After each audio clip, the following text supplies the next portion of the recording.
আসসালামু আলাইকুম। নিরপেক্ষ নির্বাচন এবং তত্ত্বাবধায়ক সরকারের জন্য প্রয়োজনীয় সংবিধান সংস্করণে আমার পক্ষ থেকে স্বাগতম। আজকের বিষয়, বাংলাদেশে ভারতীয় আইএস জঙ্গিবাদে মহেন্দ্র সিং কোটা কীভাবে সৃষ্টি হইল।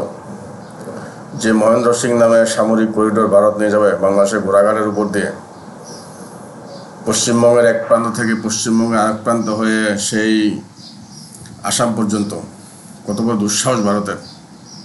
তো সেই মহেন্দ্র সিং কোটা কীভাবে সৃষ্টি হইল, জঙ্গি কোটা কীভাবে সৃষ্টি হইল।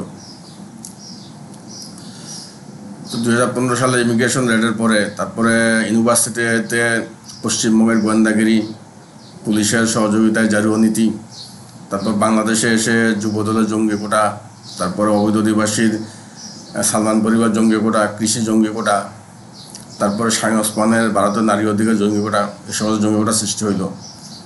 এবং পুলিশের উপদ্রব, সেনাবাহিনীর গাড়ি, মানে সেনা কুত্তা বাহিনী তো অনেক আগে নষ্ট হয়ে গেছে, ভারতের পক্ষে দালালি করে, তো তাদের উপদ্রব, এসব করে 1 মাস ব্রিটেনে তো হত্যা চেষ্টা করলো।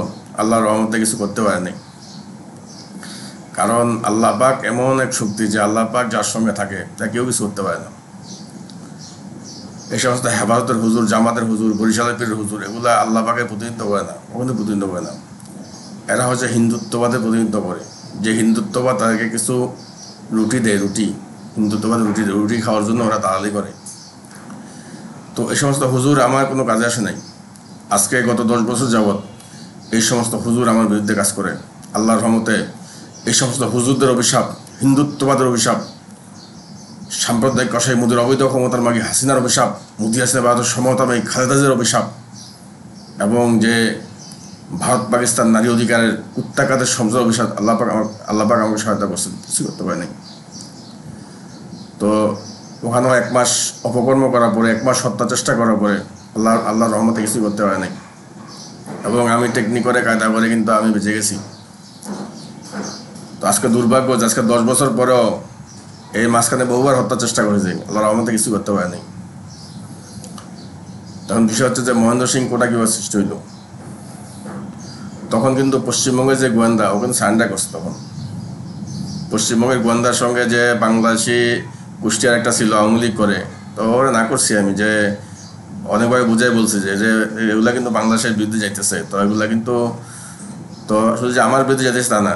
তো ওখানে যারা আওয়ামী লীগ কত 2টা ছেলে, জামাত কত 2টা ছেলে, তো এরা আমার কথা শুনে নেই, এরা রাজনীতি করছে, আমার পরিচয় নিয়ে রাজনীতি করছে। আমার পরিচয় ওদেরকে চিনতো, আমাকে চিনতো ইংলিশে ইন্ডিয়ানে আমাকে চিনতো, ওদেরকে চিনতো না। আমার পরিচয় নিয়ে এরা রাজনীতি করছে, বাংলাদেশ বিরোধী রাজনীতি করছে, আমার বিরুদ্ধে রাজনীতি করছে। এবং পশ্চিমবঙ্গের গোয়েন্দার উপর আমার পক্ষে আসছিল। এবং তারপরে কিন্তু তারা কিছু করার ছিল না, তখন তারা কিন্তু সমঝোতা করছে। এবং ওটা ক্রিকেট খেলার সমঝোতা, ওরা কিন্তু ওই রেস্টুরেন্টে হেলাল মেয়াল লোকেরাও ক্রিকেট খেলছে, তারপরে ইউনিভার্সিটির যারা বন্ধুবান্ধব যারা বিরুদ্ধে ছিল তারাও ক্রিকেট খেলছে। তো ক্রিকেট খেলার সমঝোতা করে, তা আমি পরে বুঝতে পারছি বিষয়টা যে এরা এখন সমঝোতা করবে। তো ক্রিকেট খেলার সমঝোতার পরে তো 2-1 মাস পরিস্থিতি ভালো ছিল, 2-3 মাস পরিস্থিতি ভালো ছিল। তারপর তো আবার তাবেল্লা হত্যাকাণ্ডের মধ্য দিয়ে সাম্প্রদায়িক কসাই মোদি কুত্তা আমেরিকা সফর করে, তো আবার তো পরিস্থিতি জটিল করছে। আসলে আমেরিকা যাওয়ার আগেই তো জঙ্গিবাদের নির্দেশ দিয়ে গেছে। আমেরিকাতে তো গেছে ফর্মালিটি, তো গোয়েন্দাদের মাধ্যমে হয়েছে। তো এই ক্রিকেট খেলার মাধ্যমে কিন্তু আমি জবাব দিয়েছিলাম এদেরকে যে আমি কিন্তু এসব পছন্দ করিনি, তোমরা যেগুলো করছো ওদের সঙ্গে মিশে আমার পরিচয় তোমাদেরকে ডেকে নিয়ে গেছে, তোমাদের চিন্তা নাকি এরা। আর আমি যদি রাজনীতি করতাম ওই দেশে, বাংলাদেশের বিরুদ্ধে রাজনীতি করতাম, খালেদাজার পিছিয়ে ঘুরছে না, খালেদাজি এখন বড় বড় কথা বলে, খালেদাজি আমার পিছিয়ে ঘুরছে না, আমি খালেদাজিকে এমনি জামিন দিয়েছি নাকি? তখন খালেদাজিও তো আমার পিছিয়ে ঘুরছে। হাসিনা এই দেশে আসার পর হাসিনা আমার পিছিয়ে ঘুরছে না, হাসিনা কূটনীতি কীভাবে ঠিক হয়েছে? ওই বলজিনারা তখন আমার পিছিয়ে ঘুরছে, বলজিনারে তখন সমাধান দিয়েছে আমার কাছ থেকে, কারণ ও ধরা খায়, তখন ও ধরা খাইতো, সুভাষণ ধরা খাইতো।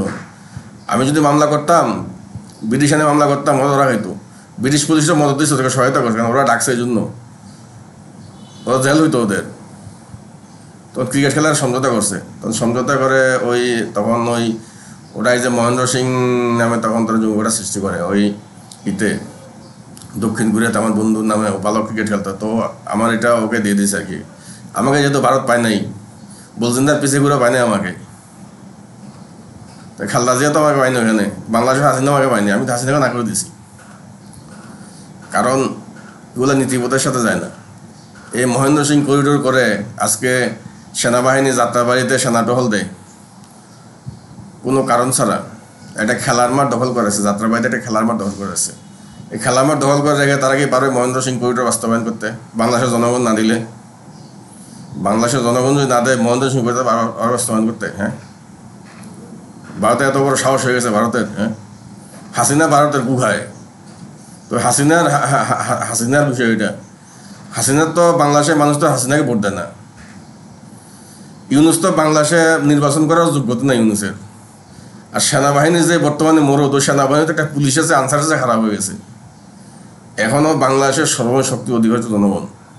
সুতরাং জনগণের বিরুদ্ধে গিয়ে ওই মহেন্দ্র সিং করিডোর বাস্তবায়ন করবেন না, কারণ মহেন্দ্র সিং করিডোর বাস্তবায়ন করলে আপনাদের অস্তিত্ব বাংলাদেশে থাকবে না। ধন্যবাদ।